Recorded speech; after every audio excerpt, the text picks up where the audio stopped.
1.739.000 metros cuadrados. Las autoridades no han reclamado que la empresa asuma, ¿no?, sus responsabilidades, y Repsol por su parte ha dicho que va a entregar canastas de víveres a las familias afectadas por el derrame.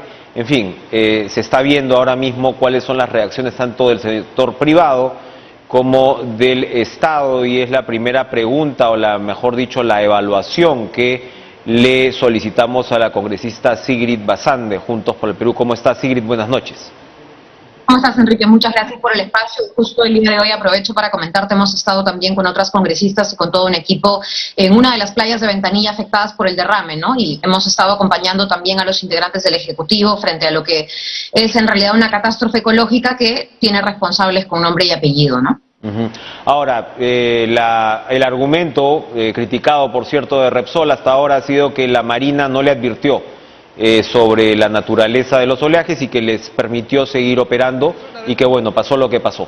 ¿Qué se le responde a ello?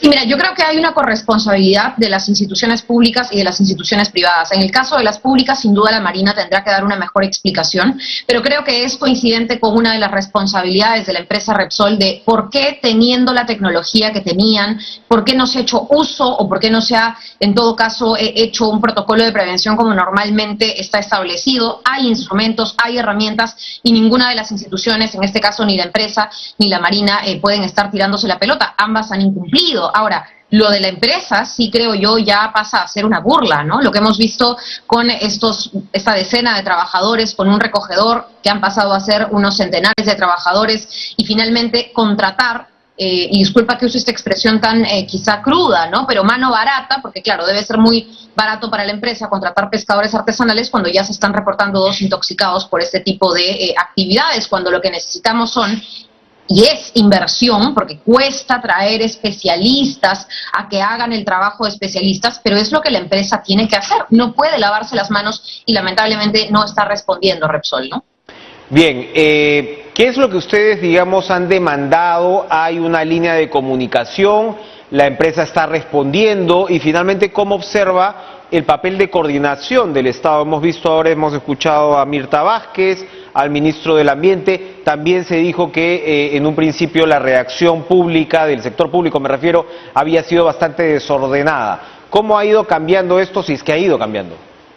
Sí, mira, yo estoy un poco de acuerdo, pero creo que es un tema que se arrastra de manera institucional a nivel del Estado hace ya varios años. Recordemos, y esta cifra ha estado publicada mucho, sobre todo la he visto en las redes sociales, del 97 a la fecha estamos hablando de decenas de años en las que hemos tenido alrededor de 1000 derrames de petróleo.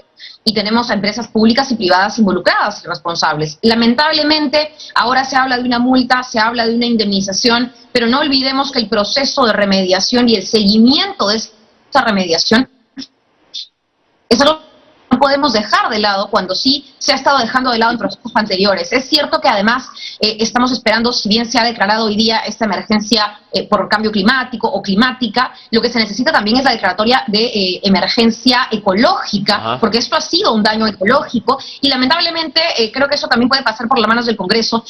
Por un tema de transferencia de recursos no es tan fácil la declaratoria de emergencia ecológica, porque precisamente se necesita esa transferencia de recursos, y es un tema que legalmente, creo, a través de una fórmula legal, varios congresistas estamos planteándonos, podemos modificar para facilitar estas trabas o esta lentitud con los que algunos vemos también se ha estado abordando el tema, porque no podemos dudar que si bien el Estado tiene que cumplir un papel, ojo, también el Estado tiene como rol exigir que la empresa cumpla, y no estamos teniendo tampoco una empresa colaborativa. Entonces es un doble problema en ese sentido, ¿no? Son catastróficas las imágenes, efectivamente. Ojalá que el procedimiento pueda agilizarse lo antes posible y que pueda remediarse en la mayor medida estas consecuencias. Yo quiero preguntarle rápidamente, tenemos pocos minutos, pero preguntarle sobre lo que hablábamos. Mañana está programada, se supone ya finalmente, la votación de la llamada contrarreforma universitaria con estos 2 dictámenes. La semana pasada vimos en algún momento a congresistas que se acercaban a la mesa directiva, el señor Esdras Medina, otros congresistas aparentemente presionando, ¿no?, para que esto entre a votación. Y también hay que decirlo, según los trascendidos, la presidenta del Congreso habría toreado esta situación. Mañana se espera esta votación. ¿Es posible que finalmente esto pase? Acabamos de escuchar la advertencia de UNESCO?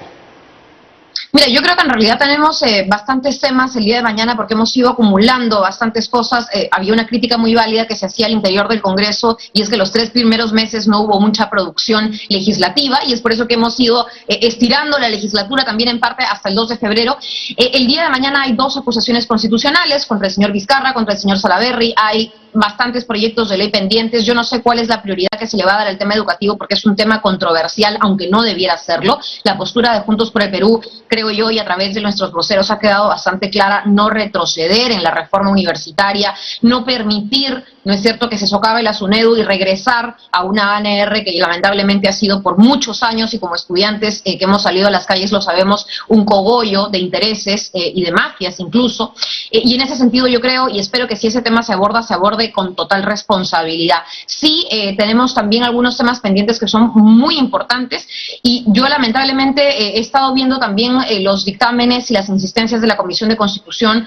Yo lamento que en medio de esta crisis ecológica, climática, en medio de estos problemas también en temas económicos y de la tercera ola de COVID, estemos concentrados en seguir queriendo, por ejemplo, bajar la valla para una vacancia, en seguir, por ejemplo, planteando interpelaciones a un ministro porque aumentó la delincuencia, cuando esto sabemos es un tema endémico en nuestro país, casi que como el COVID. La delincuencia es un problema muy enraizado y no podemos estar interpelando pues solamente a un ministro por eso. Entonces, este tipo de puyazos políticos antojadizos nos quitan valioso tiempo y valiosos esfuerzos que podrían estar más bien sumando para otras cosas, ¿no? Ahora, pero otros ministros sí deberían ser interpelados, Sigrita.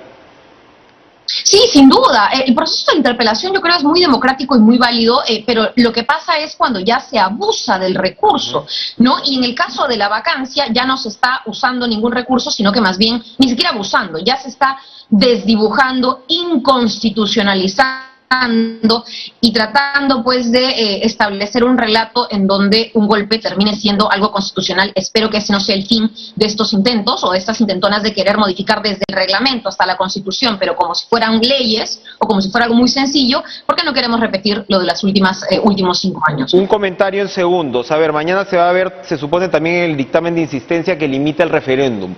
Hay quienes señalan finalmente que este debate resulta redundante porque la Constitución es lo suficientemente clara y el Jurado Nacional de Elecciones en su último pleno del 7 de enero ha ratificado esos parámetros constitucionales. Es decir, que la reforma de la Constitución tiene que pasar por el Congreso. Hay quienes, por supuesto, defienden lo contrario, pero que ya la ley está escrita. ¿Cuál es su opinión al respecto?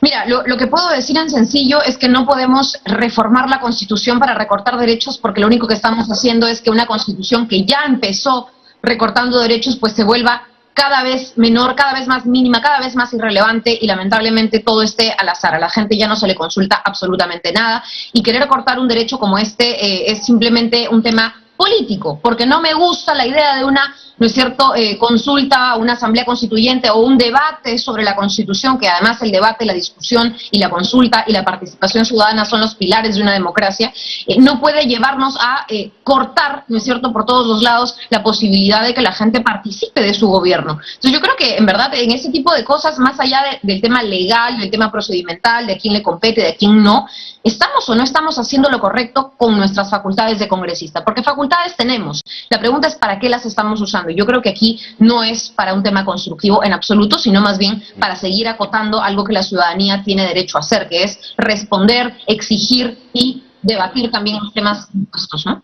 Gracias, Sigrid Bazán, como siempre, por conversar con nosotros. Gracias por estar en Cara a Cara.